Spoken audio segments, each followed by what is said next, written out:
आप लोग शांति बनाकर रखेंगे जिससे आपको इस कार्यक्रम का पूरा रस समझ में आ सके।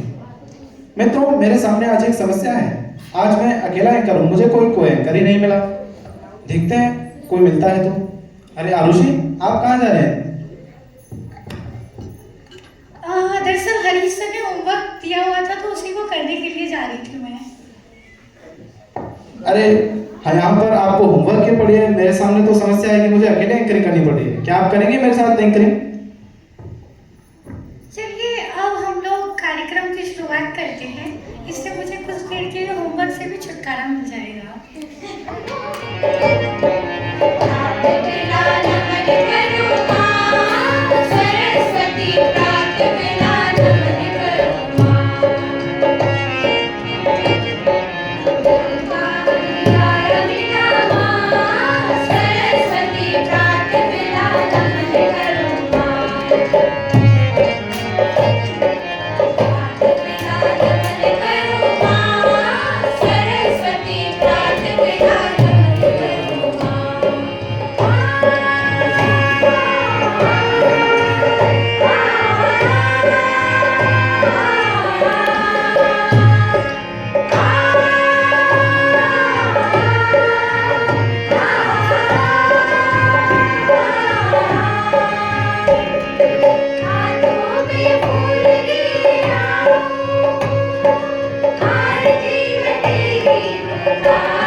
तो हमने कर ली। अब एक और प्रकार की भक्ति की तरफ चलते हैं, जो कि है देशभक्ति।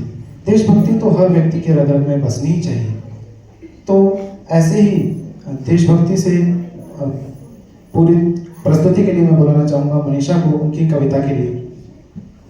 जब तक वह स्टेज पर आ रही है, मैं आपको एक तथ्य बता दूं कि भारत के पास विश्व का सबसे ऊंचा और सबसे ठंडा युद्ध स्थल है, जो कि है याशीन का ग्लेशियर। यहाँ पर तापमान -50 डिग्री रहता है, पर फिर भी हमारे देश के नौजवान यहाँ पर वीर जवान खड़े रहते हैं हमारी सुरक्षा के लिए। यह उनके समर्पण को प्रदर्शित करता है।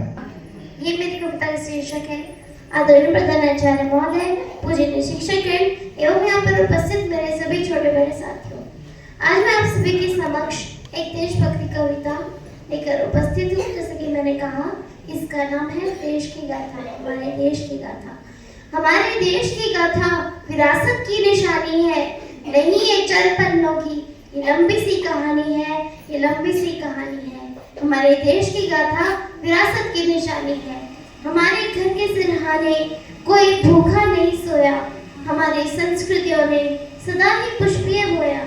भले रह जाए हम प्यासे, भले रह जाए हम प्यासे, साधु की प्यास मानी है, नहीं ये चंद पन्नों की, ये लंबी सी कहानी है, ये लंबी सी कहानी है। हमारे देश की गाथा विरासत की निशानी है, विरासत की निशानी है। घिरे अज्ञान के तम से विश्व में ज्ञान लाया है, वेद का वृक्ष भारत की धरा ने ही उगाया है। यहाँ चारों दिशाओं में, यहाँ चारों दिशाओं में गूंजती वेदवाणी है, नहीं ये चंद पन्नों की, ये लंबी सी कहानी है, ये लंबी सी कहानी है। हमारे देश की गाथा विरासत की निशानी है, विरासत की निशानी है। यहाँ वचनों की रक्षा में कोई सब त्याग जाता है, प्रेम का मान इतना कि विदुर का घर सुहाता है। यहीं पर बुद्ध के तपने, यहीं पर बुद्ध के तपने बुद्धि में ज्योति सानी है। नहीं ये चंद पन्नों की, ये लंबी सी कहानी है, ये लंबी सी कहानी है। हमारे देश की गाथा विरासत की निशानी है, विरासत की निशानी है। बड़े योगी तक मनीषा, बहुत ही बेहतरीन प्रस्तुति थी आपकी। ये तो श्रोताओं की ताली ने भी बता ही दिया है। अब मैं सही कहा आपने आरुषि, काफी इस कविता में हमारे देश के बारे में बताया गया। अब आप मुझे बताइए अगली प्रस्तुति आप क्या प्रस्तुत करवाने वाली है? अब मैं छोटे बच्चों को बुलाना चाहूंगी उनके एक्शन सॉन्ग के लिए। पर जब तक वो आते हैं तब तक मैं आप सभी को एक तथ्य बताते चलूं कि बच्चे किसी भी चीज को जल्दी याद रखते हैं। मतलब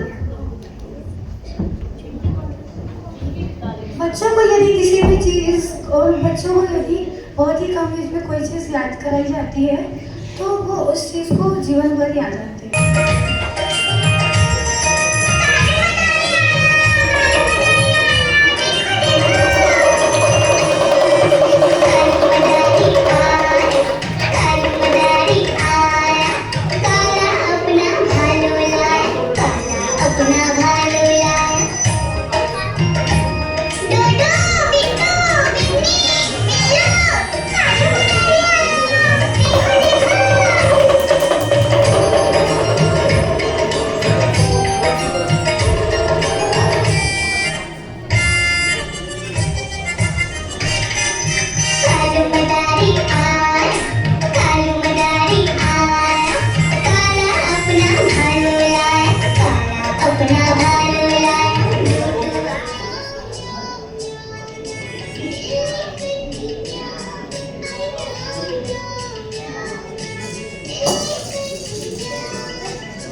चांद ही लगा दिए। अब मैं अपने सह संचालक से पूछती हूँ कि वो किसको बुलाना चाहेंगे। तो भाई बच्चों ने तो काफी अच्छी प्रस्तुति दी है। अब बच्चे कोई अगर ऐसा काम करें जो कि अकल्पनीय हो या उनकी क्षमताओं से ज्यादा हो तब तो फिर मजा ही आ जाता है। तो ऐसे ही एक प्रस्तुति के लिए मैं बुलाना चाहूंगा मायरा को उनके महिषासुर मर्दिनी स्तोत्र के लिए।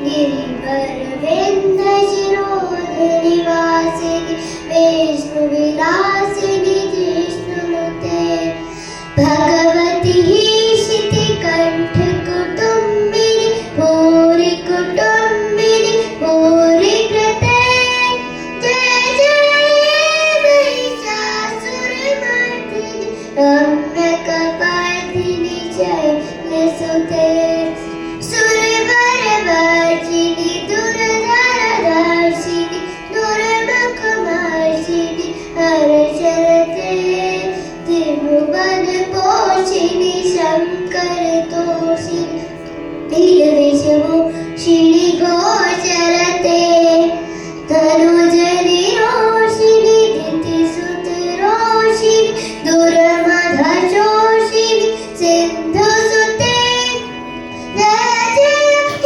महिषासुरमर्दिनि रम्यकपर्दिनि शैलसुते अयि जगदम्ब मदम्ब कदम्ब मनप्रियवासिनि आसरते शिखर शिरोमणि तुङ्ग हिमालय शृङ्ग विजालय माधगते मधु मधुरे मधु कैटभवन्दिनि रासरते जय जय महिषासुरमर्दिनि रम्यकपर्दिनि शैलसुते अयि गिरिनन्दिनि नन्दितवेदिनि विश्वविनोदिनि नन्दनुते गिरिवरविन्ध्यशिरोधनिवासिनि विष्णुविलासिनि जिष्णुनुते विष्णुविलासिनि जिष्णुनुते विष्णुविलासिनि जिष्णुनुते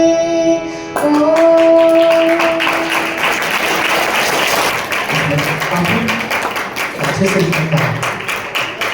आरुषि, आप हंस क्यों नहीं? मैं क्या, वो काम ही ऐसा है कि पूरा सौगात हंसेगा। अब मैं इसी के साथ जोक्स के लिए बुलाना चाहती हूँ याया और शिरीष को। अपने एक दोस्त को बुलाता हूँ चतुर्वेदी को, उसके पास हर सवाल का जवाब है। हेलो, हाँ यार, मोहनलाल चतुर्वेदी कहाँ है? हाँ भाई, घर पे ही था। यार जरा इधर आ जा। इधर किधर, जगह तो बता। स्कूल में आ जा यार। ठीक है, अभी आया।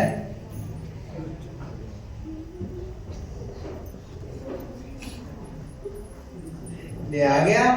यार मेरे डाउट क्लियर कर यार। पूछ। यार जब भी मैं धूप में बाहर निकलता हूँ यार, मैं लीक करके लगता हूँ। है लीक? हाँ यार, मैं लीक करके लगता हूँ। अरे वो तो पसीना होता है। ओहो यार, मुझे लगा मैं पंचर कर जाता हूँ धूप में। भाई वैसे सर्दियाँ आ गई है। हाँ यार, सर्दी तो आ गई। सर्दियों का वैसे एक तो फायदा है। क्या यार, सर्दी में भी फायदे हैं? सर्दियों में कम से कम गर्मी तो नहीं लगती। अबे मूर्ख, चल ये बता, तेरा सबसे बड़ा दुश्मन कौन है? दुश्मन तो वैसे बहुत सारे हैं। कोई एक बता दे यार। मेरा सबसे बड़ा दुश्मन अलार्म है, रोज सुबह के भिड़ जाता है। तुझे तो पता है ना मैं कितना आलसी उठने का। अबे आलसी। भाई वैसे कल मैं शादी में गया था, बड़ा मजा आया। किसकी यार? टीवी और रिमोट की। अबे मतलब बिना बताए शादी में चला गया? मैं नहीं था यार। चल ये बता, दुल्हन कौन थी उनमें से? रिमोट। कैसे? तभी तो टीवी उसके इशारों पे नाचता है। अबे मूर्ख, चल तुझसे एक नॉलेज का सवाल पूछता हूँ। पूछ। ये बता, इंग्लिश में ई के बाद क्या आता है? एफ। अबे मूर्ख, इंग्लिश में ई के बाद एन आता है। वो कैसे? एक ENGLIS इंग्लिश। भाई सुना है जन्म और मृत्यु तो सब भगवान के हाथ में है। अबे तो तेरे हाथ में फोन है तो फोन चला, टेंशन क्यों ले रहा है? अच्छा ज्यादा बोल रहा है। तेरी पोल खोलूं? कौन सी पोल? तो राजकुमार सर को बता दूंगा कि तू ग्रुप सॉन्ग में गाता नहीं, सिर्फ मुंह हिलाता है। अबे ये बात यहाँ तक नहीं है, चल कहीं और चल चल। तो हो गई। अब मैं आप लोग को इसी से जुड़ा हुआ एक तथ्य बता दूं। हंसने से हमारे मस्तिष्क में एक हार्मोन रिलीज होता है, एंडोर्फिन नामक। अब मैं अपने सह संचालक से पूछना चाहूंगी कि वो अगली प्रस्तुति के लिए किसे बुलाना चाहते हैं। भाई गाने तो हम सभी सुनते ही रहते हैं, अलग अलग गीत हम सुनते रहते हैं। गीतों के भी अपने अपने प्रकार होते हैं, क्लासिकल, लाइट म्यूजिक, पर एक और प्रकार का गीत भी होता है, जिंदगी का गीत। और कैसा होता है ये जिंदगी का गीत? तो इसी जिंदगी के गीत को जानने के लिए मैं बुलाना चाहूँगा सोनाली और किरण को उनके डुएट सॉन्ग के लिए।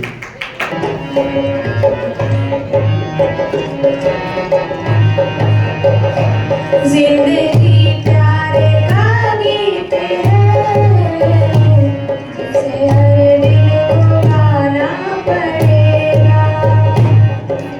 ये प्यारे का गीत है, जिसे हर दिल को गाना पड़ेगा। जिंदगी गम का सागर भी है, हंस के उस पार जाना पड़ेगा।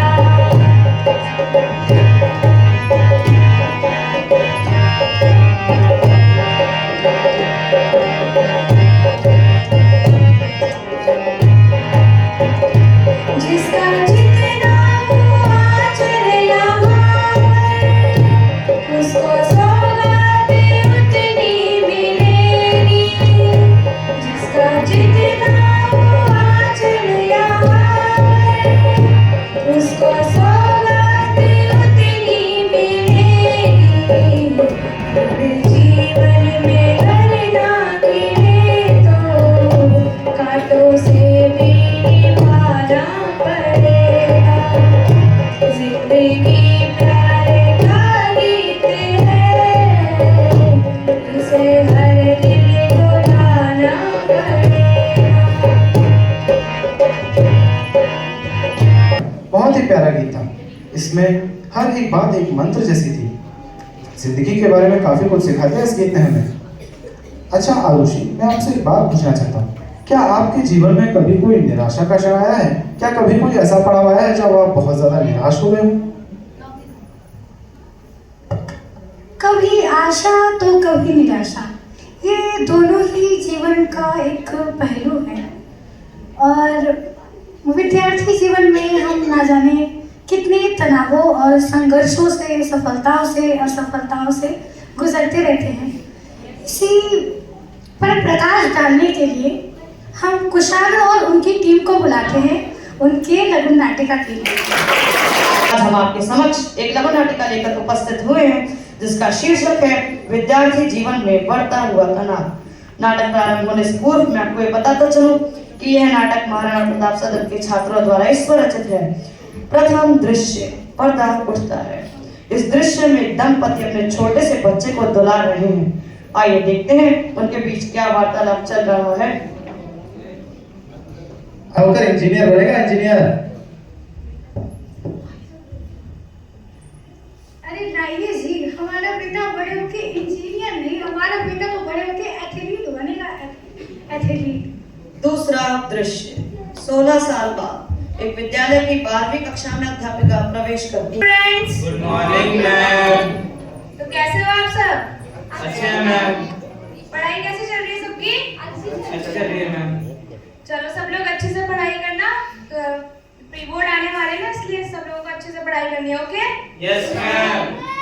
और बेटा आदित्य, तुम जरा इधर आओ। बेटा तुम्हारा ध्यान कहाँ है आजकल? तुमने पढ़ना लिखना छोड़ दिया है क्या बिल्कुल? नहीं, मैं पढ़ तो रहा हूँ। अगर पढ़ रहे होते ना तो इतना खराब रिजल्ट ना आता बेटा तुम्हारा। पढ़ाई पे ध्यान दे लो, यही उम्र है पढ़ने लिखने की। आगे जाके कोई बोलने वाला नहीं होगा, बात आई समझ? और इस बार मुझे तुमसे 100% रिजल्ट चाहिए, नहीं तो फिर देखना। जाओ जाके सीट पे बैठो। इस प्रकार अध्यापिका आदित्य को खूब डांटती फटकारती है। छुट्टी के बाद आदित्य अपने कमरे में बैठकर कुछ सोच ही रहा होता है कि तब उसकी माँ का फोन आता है।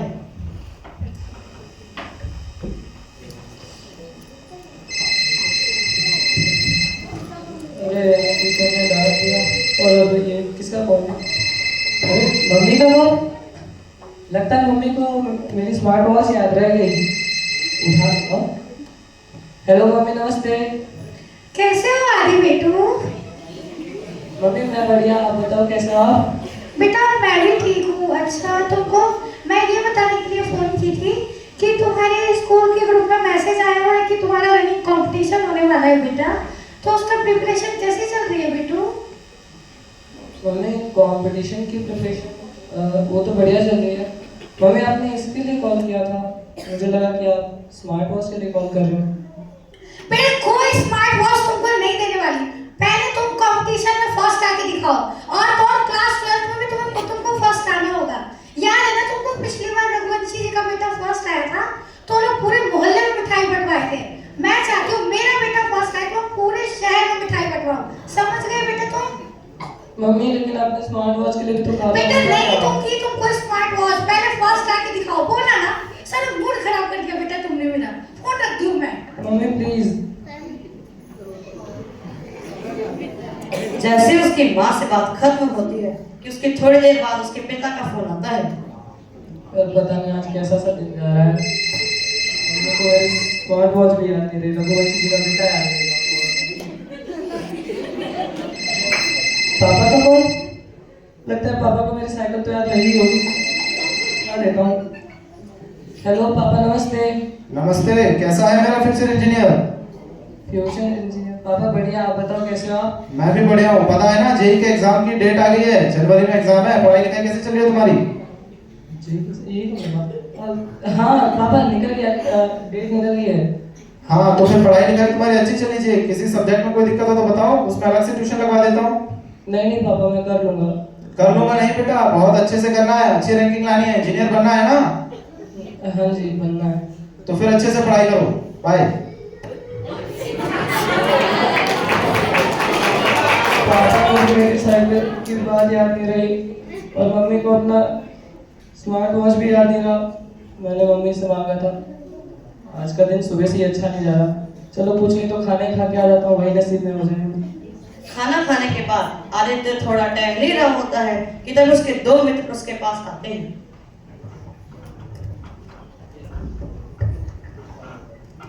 क्या बात है भाई आदित्य, घूम रहा है? लगता है तूने केमिस्ट्री का प्रोजेक्ट कर लिया। क्या कह रहा है भाई? केमिस्ट्री का प्रोजेक्ट? तेरे को वही सपने आ रहे क्या? ये कब मिला? अरे भाई 25 पेजों का मिला है, वेडनेसडे को सबमिट करना है। और उस टाइम मैं कहा था यार। और मैथ्स का कर लिया क्या? मैथ्स का भी मिला है।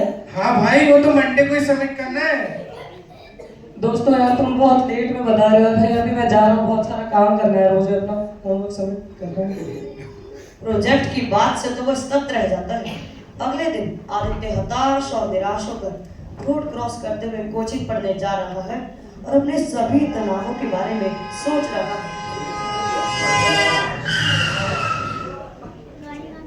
हे भगवान, क्या जिंदगी बनाई है तूने मेरी। समझ नहीं आ रहा मैं क्या करूं। मम्मी कह रही है एथलीट बनो, पापा कह रहे हैं इंजीनियर बनो।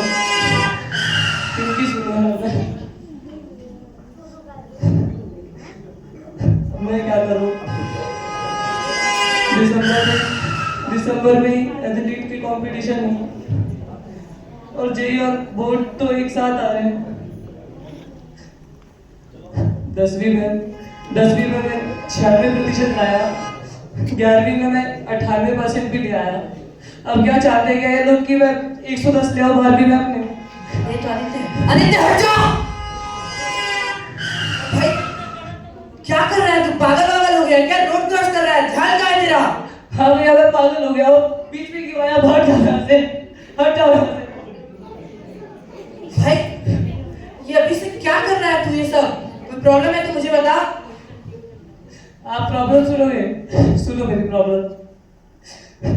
दिसंबर में एथलीट का कंपटीशन है, जेई और बोर्ड एक साथ आ रहे हैं जनवरी में।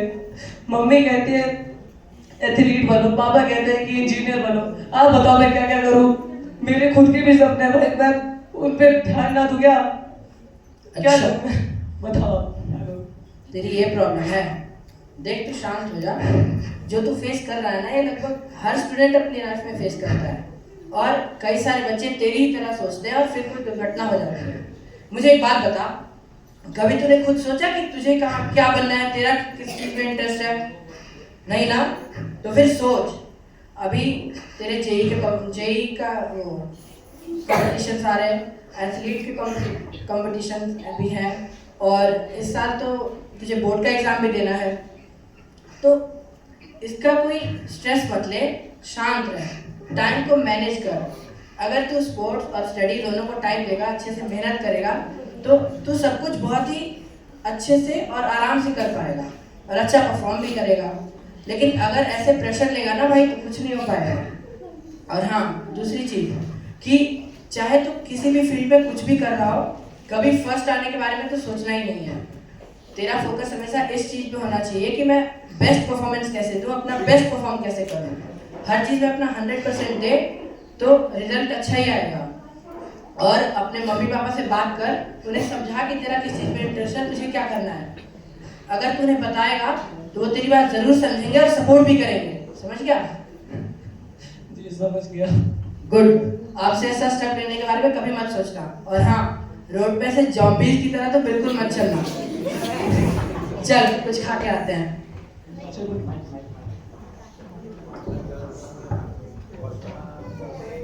पर्दा गिरता है तो देखा ना मित्रों, किस प्रकार आदित्य तनावग्रस्त हो गया।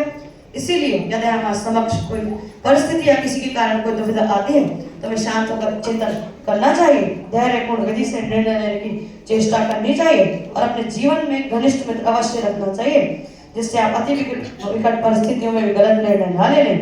आइए मैं आपको पात्रों से परिचय करा देता हूँ। मुख्य विद्यार्थी की भूमिका निभा रहे थे आदित्य, अन्य विद्यार्थियों की भूमिका में थे रितिका, अंकिता, अमन, अमनप्रीत, प्रियांशु, दिव्यांश। माँ की भूमिका निभा रही थी आरुषि, पिता की भूमिका निभा रहे थे पवन, घनिष्ठ मित्र की भूमिका निभा रहे थे अंकित, शिक्षक शिक्षिका की भूमिका निभा रही थी सोनाली, और मैं कुशाल जो सुनार था आपके लोगों। धन्यवाद। आप बीट बॉक्सिंग तो कर ही लेते हैं, ये तो हम सभी को पता है, पर आप इसके अलावा क्या कुछ और भी कर सकते हैं? क्या मतलब आपका क्या कर सकता हूँ? क्या सुनना चाहेंगे आप? ये तो सभी को पता है कि आप अच्छी बीट बॉक्सिंग करते हैं। यदि आप हमारे सभी श्रोताओं को एक गाना सुनाकर दिखाइए तब मैं मानूंगा आपको। क्यों नहीं, मैं गाना जरूर गा सकता हूँ। तो अगली प्रस्तुति के लिए मैं आदित्य कुमार को बुलाना चाहूंगा अपने साथ एक डुएट सॉन्ग गाने के लिए।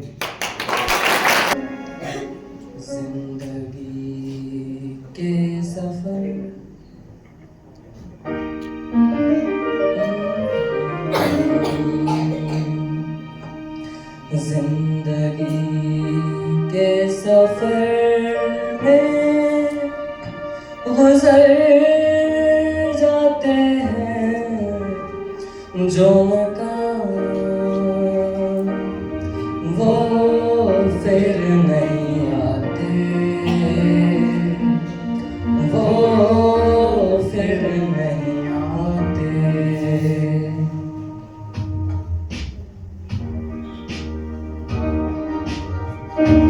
जिंदगी के सफर में गुजर जाते हैं जो मकान, वो फिर नहीं आते,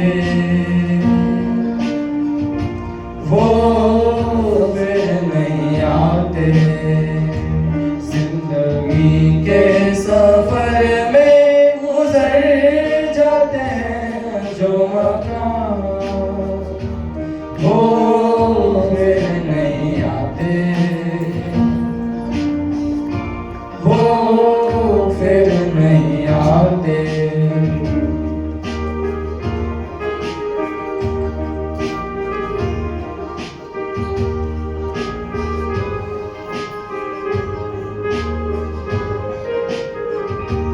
फूल खिलते हैं, लोग मिलते हैं, फूल खिलते हैं, लोग मिलते हैं, मगर पतझड़ में जो फूल मुरझा जाते हैं, वो बहारों के आने से खिलते नहीं। कुछ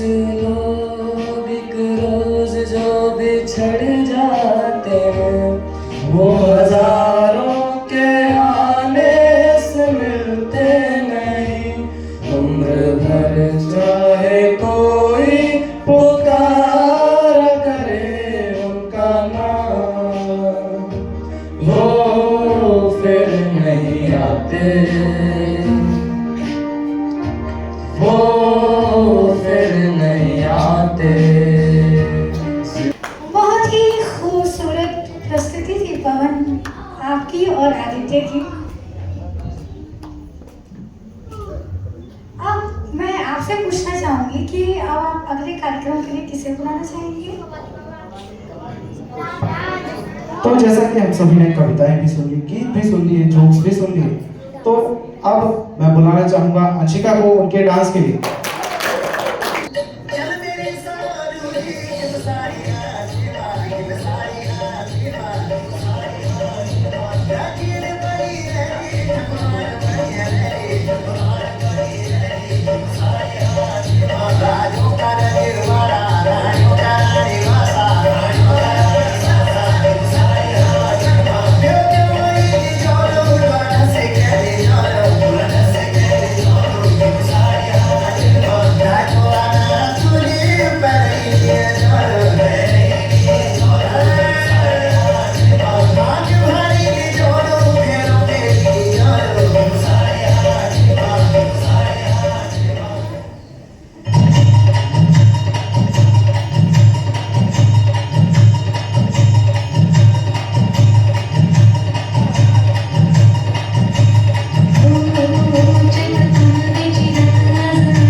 डांस प्रस्तुत किया गया।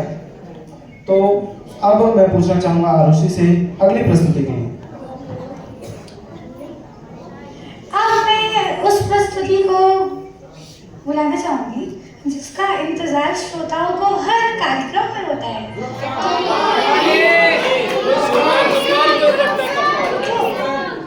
तो अब मैं बुलाना चाहूंगी महाराणा प्रताप के छात्र एवं छात्राओं को उनके ग्रुप सॉन्ग के लिए।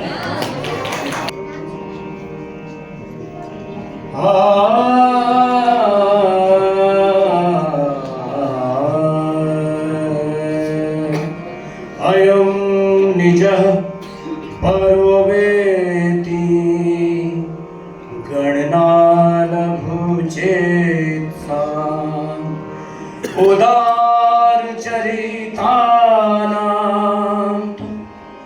वसुधैव कुटुम्बकम्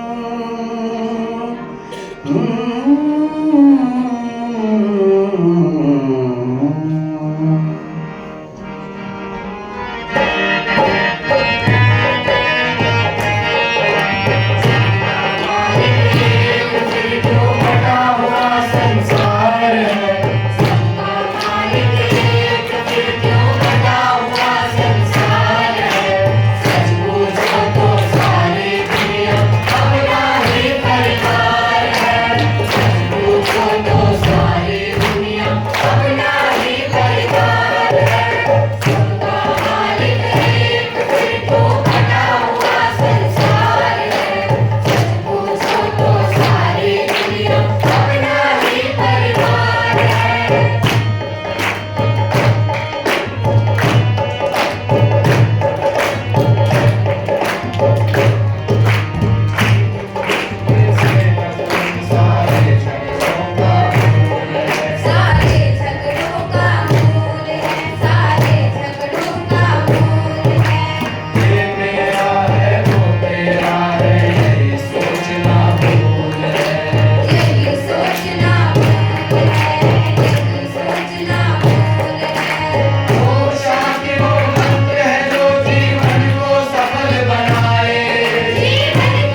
अरे अरे अरे, अभी कहाँ जा रहे हो? अभी तो इस कार्यक्रम का सबसे मुख्य भाग बाकी ही है। अभी तो हमारे कार्यक्रम में जितनी भी खूबियां और खामियां रही, इन पर हमें प्रकाश डालने के लिए कोई ना कोई तो चाहिए ना। तो अब मैं बुलाना चाहूंगा प्रधानाचार्य महोदय को, ताकि वो आए और हमारे कार्यक्रम पर प्रकाश डालें।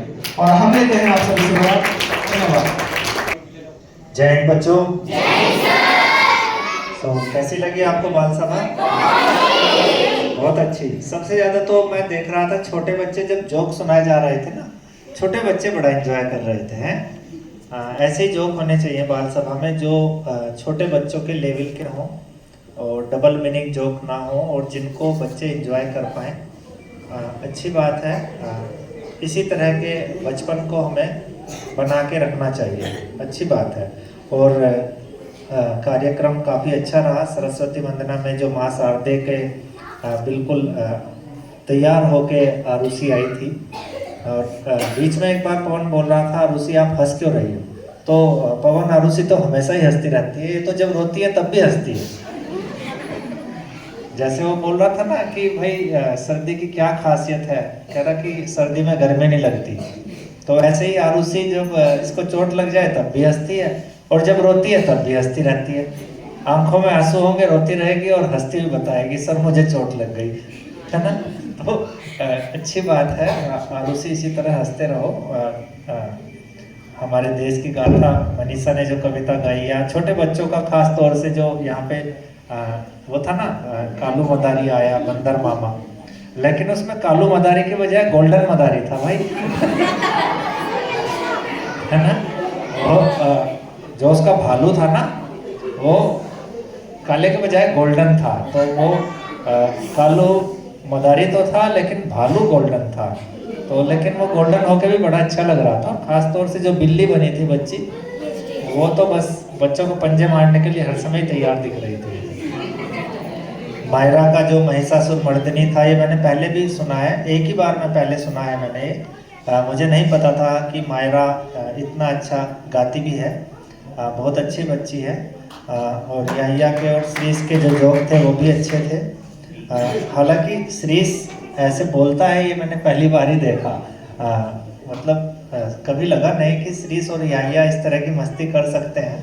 पहली बार मुझे लगा कि श्रीश भी मस्ती वाला बच्चा है, जो मस्ती करता है। अच्छी बात है। जो तनाव है ना, यहाँ पे तो पेरेंट्स के फोन नहीं आते कि आपको डॉक्टर बनना है, इंजीनियर बनना है। आते हैं? आते हैं। चलो आने भी चाहिए, क्योंकि पेरेंट्स की उम्मीदें हर बच्चे से होती हैं, लेकिन बनना आपको वही है जो आपको बनना है। यहाँ पे ऐसा तनाव वाला माहौल नहीं है और होना भी नहीं चाहिए। लेकिन एक चीज़ हमेशा ध्यान रखनी चाहिए, वो विद्यार्थी क्या जिसने मतलब पढ़ाई का प्रेशर ना झेला हो। पढ़ाई का प्रेशर होता है, लेकिन उसको तनाव में नहीं बदलना। बच्चों हमेशा पढ़ो, मेहनत करो, तो आपका जो तनाव है ना वो कम हो जाएगा। क्योंकि कई बार तनाव ये होता है कि हम अच्छे से तैयारी नहीं करते और परीक्षा में उतर जाते हैं। तो किसी भी तरह का तनाव लेने की आवश्यकता नहीं है। उन्मुक्त होकर अपना जीवन जियो, लेकिन जो टारगेट है उसके लिए मेहनत बहुत ज़रूरी होती है। जो बनना है वो बनो, उसमें कोई प्रेशर आपके ऊपर नहीं है। और जिंदगी प्यार का गीत है, सच में एक प्यार का ही गीत है जिंदगी, इसलिए इसमें तनाव की जगह बिल्कुल भी नहीं है ना। पवन काफ़ी अच्छा आपने एंकरिंग की, बहुत अच्छा। मतलब ओवरऑल मुझे लग रहा है कि इतने कम समय में महाराणा प्रताप हाउस ने अपनी बाल सभा की तैयारी की, उतना कम समय शायद ही किसी हाउस को मिला हो। और जिंदगी के सफ़र में गुजर जाते हैं जो मुकाम, वो फिर नहीं आते। तो ये बचपन भी अगर गुजर जाएगा ना तो ये दोबारा नहीं आएगा। तो इसका खूब आप इंजॉय कीजिए। अंशिका का डांस अच्छा था, और बाद में कव्वाली सच में बहुत ही प्यारी थी। और ढोलक पे तो प्रिंस का कॉम्पिटिटर पैदा हो ही गया है ना। जीवन अच्छा ढोल बजा रहे थे आप। लेकिन ढोलक जो है ना, बैट सचिन तेंदुलकर का है, खेल रहा चाहे जो है, तो ढोलक अभी भी प्रिंस वाला ही लिया हुआ है जीवन में। बड़ी अच्छी बात है। हाउस के सभी टीचर्स को बधाई कि आपने एक अच्छा कार्यक्रम कराया, एक अच्छी बाल सभा कराई। और आज मुझे जो प्रभावित किया वो सामने वाले बच्चों ने किया।